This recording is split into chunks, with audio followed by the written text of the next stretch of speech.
Hey guys, what's up? It's Zyflin here, and today I'm going to be showing you guys how to farm Hydroid in Warframe. Now, farming Hydroid for a newer player isn't the easiest task because newer players struggle with the boss, right? Because he can fly around and it seems like he has multiple stages, but he really doesn't, right? All we have to do is shoot a bunch of damage into him and stay alive, and the sustaining yourself part for newer players is the part that they struggle with, right? Like, how do you stay alive versus this guy who keeps on sapping your energy, throws other mobs at you to constantly deal damage at you, stuff like that. So I'm going to recommend getting Gara before you even attempt doing this, because Gara is one of those well-rounded frames that is going to allow you to nuke an entire room, protect yourself with 95% damage reduction, and also deal damage over time to the boss. So that way, if you miss your opportunity to deal damage to the boss, then the ability that you have on Gara is going to do it for you anyway. That way you're always making progress towards killing the boss, right? So pick up Gara. I have a video called How to Get Gara. Go ahead, check that out. And then before you jump into the boss fight, go to the market, go to the top left hand corner, type in Hydroid, click on him, click on Blueprint, purchase it for 50,000 credits, and then that's going to be added to your foundry. And then whenever you get the Neuroptics chassis and systems crafted in your foundry as well, you're going to use this to then put together the frame. It's going to take 3 days to build, and then you'll have them in your inventory, right? So from this boss, we're going to be farming the blueprint for the Neuroptics chassis and systems. So you have a 32% chance for the Neuros and the chassis, and then 28% chance for the systems. So the systems is the rarest part. So what we're going to do is I'm going to go ahead and show you a pretty default build for Gara and the Archiplasmor that we're going to be using. Now, the Archiplasmor is a Mastery 10 weapon. You can use any other shotgun realistically with pretty much the exact same build, but the Archiplasmor just makes it easy because it is one of those weapons that you just keep on firing it into the enemy, and then it gives a bunch of damage to them, right? You don't have to aim it. You don't have to be that accurate or anything like that. This is just like a wave weapon, like a plasma wave type of thing, and it's going to hit the entire enemy whenever you shoot it at them, right? So this is Master Rank 10. Get the Master Rank 10, pick up this Archiplasmor. If you don't want to wait, use the Heck. That's what I'd recommend, because you get that MR4, and it's also a pretty damaging weapon. And then all you have to do is mod it like this. Throw on Point Blank, throw on Contagious Spread, throw on Charged Shell, throw on Incendiary Coat. That's going to give you your corrosive plus your heat damage, and Vehek is weak to corrosive, so you're going to get 75% bonus corrosive damage versus this guy, which is why we're running corrosive on this build. You can, of course, make a better build than me, but I'm just trying to show you guys the most minimalistic way possible to take down this boss. Same thing with my Gara build. You can get a better build than I have, but I'm just showing you this very basic build to allow you to kill the boss as easy as possible. Now, Arcane Guardian and Arcane Grace, I'm going to go ahead and remove those, so no cheating, right? They just give me health and armor, right? Energy 7 is energy regen, 0.6 energy per second, Intensify for more power strength, Stretch for more power range, Vitality for health, Streamline for efficiency, so it costs less energy to cast stuff, and then Continuity on here for duration. And duration is probably the stat that matters the most on this, if I'm being completely honest with you. So yeah, there is that. But other than that, that is basically all you need to do this. If you have completed the second dream, you can go ahead and equip Energizing Dash from the Xeneric tree. But I'm going to go ahead and equip Energy Pizzas here. I wonder if I have any left over. I don't. So Energy Pizzas are basically just a little thing that you equip to your gear that you can put down. That'll give you, in my case, 100 energy, but it goes, the small gives you 25, the medium gives you 50, and then the large gives you 100, right? So let's just go ahead and get ourselves up to 50 here, because I like to spam these. And I have this bound to a hotkey, right? So I can just press 6 and it'll put down one instantly instead of having to press Q and then, select it, right? So Energy Pizza, there we go. Cool, that's equipped. Nice. So this boss is on Earth.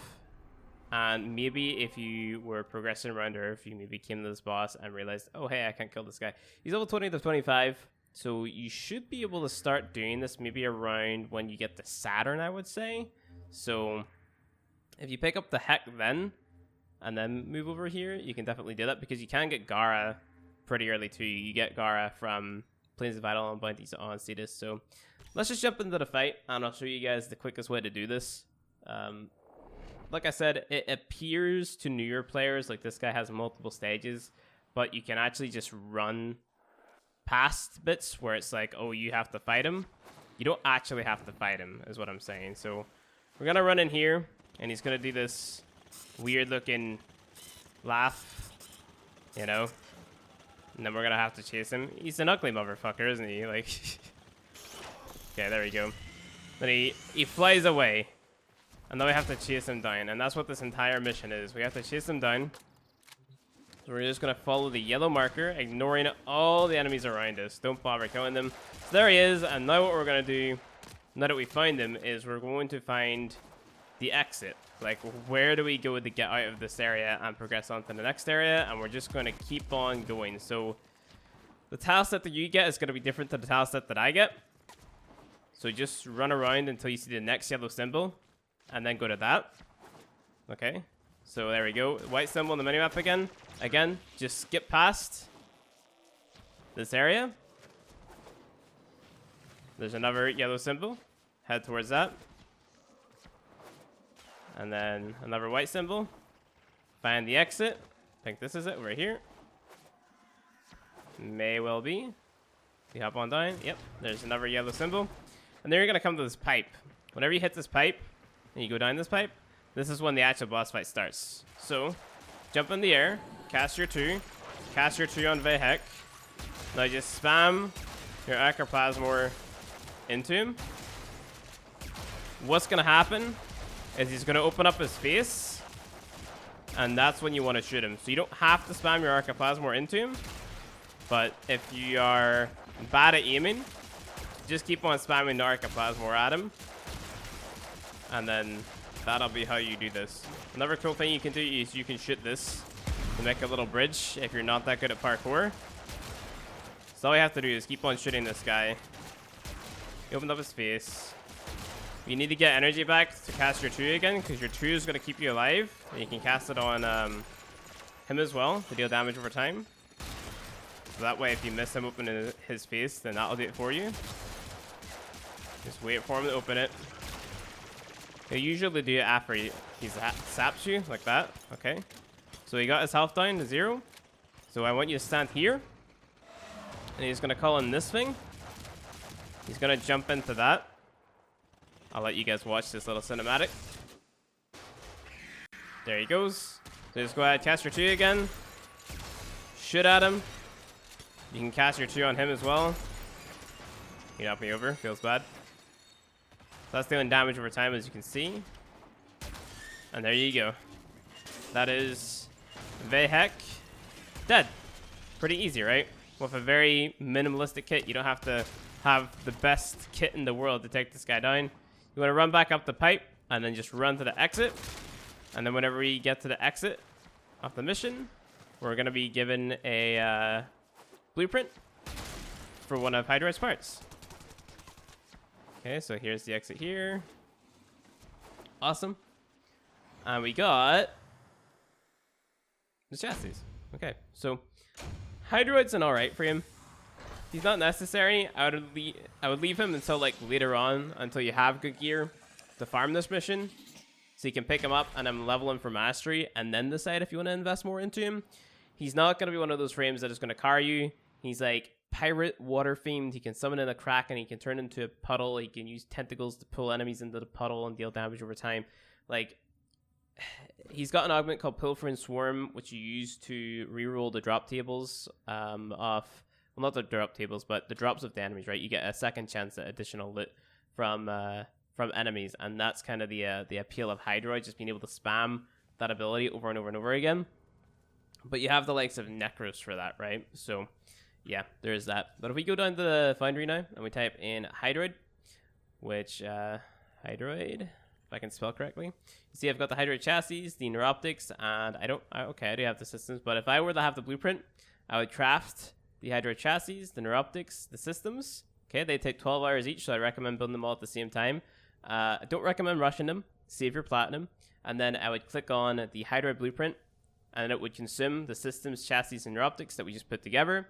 and then in 3 days time, you would have your Hydroid. You would claim him. It would consume a Warframe slot, and then he'd be in your inventory completely clean. No working reactor, no forma, or anything like that. It's just completely clean level 0 Hydroid that you can then level up for mastery or to use with Pilfering Swarm or to use this tentacle build or whatever the case might be. So yeah, that is pretty much it. That is how you farm Hydroid in Warframe from Play. Heck, I know a lot of people are going to struggle with that boss, and a lot of the videos that you'll see on YouTube are outdated videos of players using Rhino and the Phage to kill that boss. So if you struggle with that, hopefully this video helped you. But other than that, guys, that's going to be it. If you like this video, hit that like button below. And if you want to see more Warframe content from me, hit subscribe. And I'll see you guys in the next one.